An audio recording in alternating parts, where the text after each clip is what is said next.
In Electro-Tech 10, you will learn how to build robots. You'll also learn about electronics using our NIDA consoles. We'll learn how to solder. One of my favorite parts of the course is learning to program our MBOT rangers, learning their subsystems. You'll also get to build your own carbot racer and take it home. If you want to participate in the first Tech Challenge, this is a robot that you will learn how to design, build, and program. As we move into our Electro-Tech 20 course, you get an opportunity to do more advanced Electro-Tech concepts with sensors and control systems. You'll learn how to program and game with our Because Learning kits and Arduino kits. If you want to go real big, get to program and build a large robot like our FRC robots.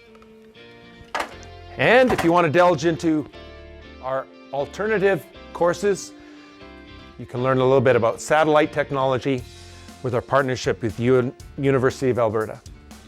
Electro-Tech 10, 20, and 30 is your gateway to technology and the 5G generation.